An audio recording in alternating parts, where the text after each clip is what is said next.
बाप, भाई बहन, रिश्तेदार, सारी दुनिया से ज्यादा हुजूर से जब तक मोहब्बत ना करे ईमान कामिल नहीं। लेकिन साथ में ये हदीस तो पता है, एक और हदीस, अगर आपने कह दिया या रसूल अल्लाह मैं आपसे बहुत मोहब्बत करता हूं, कहोगे आप, कहते हो आई लव सैयदुना, ये तो अभी ट्रेंड चला था ना, सब जगह कहा आपने। सेम ये वर्ड एक सहाबी ने कहा था, वल्लाही इन्नी लउहिब्बका या रसूल अल्लाह, कसम खुदा की है अल्लाह के रसूल मैं आपसे मोहब्बत करता हूं। ये जुमला वही है, लउहिब्बका या रसूल अल्लाह, मैं आपसे बेहद मोहब्बत करता हूं। हुजूर ने क्या कहा, उन्जुर माजा तकूल, सोच के बोल क्या कह रहा है। समझ रहे हैं, अभी आपने कह तो दिया हम हुजूर से मोहब्बत करते हैं, मगर हुजूर कहते हैं सोच के बोल क्या कह रहा है। फिर उन्होंने वही जुमला कहा, कसम खुदा की है अल्लाह के नबी मैं आपसे बहुत मोहब्बत करता हूं। हुजूर फिर फरमाते हैं उन्जुर माजा तकूल, सोच क्या बोल रहा है। 3 बार उस सहाबी ने कहा तो मेरे आका जानते हो क्या कहते, हुजूर फरमाते हैं अगर तू अपनी बात में सच्चा है तो इंतजार कर, मुसीबतें इतनी तेजी से आएंगी जैसे पहाड़ से पानी आता है। हाँ, मोहब्बत रसूल का दावा करना सिर्फ हलवा पराठा खाने का नाम नहीं, बैठ कर नारे लगाने का नाम नहीं, ये शहादत गहे उल्फत में है कदम रखना। लोग आसान समझते हैं मुसलमान होना, हाँ तुम्हें इन तमाम मराहिल से गुजारा जाएगा। उलमा भी इस चीज के लिए तैयार रहे कि हमने हुजूर के नाम पर रोटियां बहुत खाई, इज्जतें बहुत कमाई, जो कुछ भी मिला है मेरे आका के नाम पर मिला है। लोग मेरी जो तारीफ कर रहे मौलाना कि जेल काट करके आ गए हुजूर के नाम पर, इज्जते रसूल के नाम पर, ये कुछ नहीं था, उशरे अशीर भी नहीं कहा जा सकता। वो अइम्मा इज़ाम है। हजरत मोहम्मद बिन हसन अस्करी 20 साल जेल में रहे, इमाम मूसा काजिम 7 साल जेल में रहे, जहर देकर के जेल में ही मारा गया, जेल से जनाजा निकला है। इमाम अहमद बिन हंबल ने 300 कोड़े खाए जिससे रीढ़ की हड्डी झुक गई। उन्होंने मोहब्बत मुस्तफा में ये सब बर्दाश्त किए। फिर आज हम ये कहते हैं मसलहत का पर्दा देखो, हिकमत की चादर में छुपे रहो। मैं पूछता हूं, मैं जो बात कहने जा रहा था बीच में डिस्कनेक्ट हुई। एक सवाल मुझे बताओ, आज मुझे भी नसीहत करो, मेरे भी बच्चे हैं छोटे से, मेरा भी घर बार है, मेरे भी रिश्तेदार, मेरी माँ है, भाई बहन है, सबको दर्द होता है। लेकिन जो लोग नसीहत करते हैं कि बच्चों का ख्याल करो, घर का ख्याल रखो, बीवी बच्चों का, माँ बहनों का ख्याल रखो, उनके आंसू से देखो, मैं पूछता हूं वो बद्र में जाने वाले सहाबा के क्या बच्चे नहीं थे? उहद में मेरे आका के साथ जाने वालों की बहनें नहीं थी? उनका खानदान नहीं था? सबका खानदान था, बल्कि था तो ऐसा था, एक जवान शहीद होकर गिर गया उहद के मैदान में। मदीने की खातून दौड़ती हुई आई हुजूर की बारगाह में, कहा सुना है मेरा जवान शहीद हो गया, अगर आप इजाजत दें तो उसकी लाश देखूं। एक बेटा मरा है, आप इजाजत दें तो मैं उसकी लाश देखूं। कहा जा इजाजत से। वो आती है तो जानते हो, उस नौजवान का जुब्बा उठा करके पीठ पे हाथ फेरती है और उसके बाद फिर पलटाती है लाश और सजदे में गिर जाती। देखने वाले सहाबा ने पूछा माई क्या कर रही हो शहीद बच्चे के साथ? सुनो तवज्जो के साथ जो कहते हैं, घर बार भी देखो। वो खातून कहती है जब मेरा लाल निकल रहा था मैंने इसे नसीहत की थी कि बेटा अगर हुजूर पर कोई सख्ती आ जाए, जंग भारी पड़ जाए तो पीठ फेर कर भागना मत, अगर भागते हुए मारा गया तो मैं अपना दूध भी माफ नहीं करूंगी।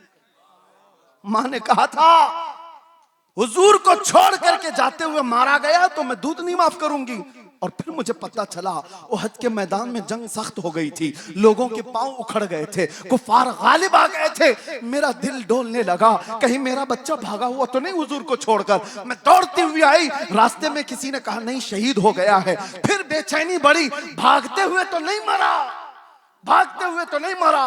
मैदान में सिर्फ मुझे यही देखना था कि हुजूर को छोड़कर भागते हुए तो नहीं मरा था। आकर के मैंने लाश को पलटकर पहले उसकी पीठ पर हाथ फेरकर इसीलिए देखा कि पीछे से तीर तो नहीं लगे। अल्लाह का शुक्र बजा लाते मैं सजदा कर गई, इसलिए कि मेरा बेटा मरा है, सारे जख्म सीने पर लेकर मरा है। ये दो आलम से करती है बेगाना दिल को, अजब चीज है लज्जत आशनाई। लोग ये कहते हैं हम मसलहतें और हिकमतें क्यों नहीं देखें। जरूर अल्लाह ने फरमाया तदबीर करो, लेकिन जब मेरे मुस्तफा की बात आए तो सहाबा भी तो आइडियल है।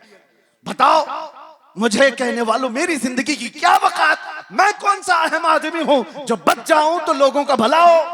मैं ये कहता हूं 1000 दर्जे बेहतर थे रसूलुल्लाह के नवासे इमाम हुसैन।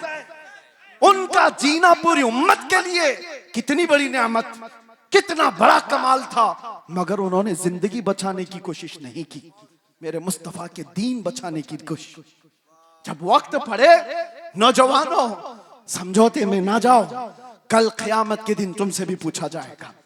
तुम जिसके हुस्न के दिलदादा थे, मोहल्लों में बैठ करके नारे लगाते थे, आका की बारगाह में जब भी मदीने जाता हूं तो रोना आता है इस बात को लेकर के कि कहीं मैं सलाम करूं और ये ना पूछा जाए उस जगह से आ रहा है तू जहां से रोज मुझे गालियां दी जाती है। डर लगता है आज भी, इसीलिए हमारे जज्बात बेकाबू होते, इसलिए हम ज्यादा बोलते हैं, तल्ख लहजे में इसीलिए बोलते हैं, सख्त लहजे में इसीलिए बोलते हैं। बारगाह मुस्तफा में जाने के बाद शर्म से पानी पानी होते हैं, क्या कहें।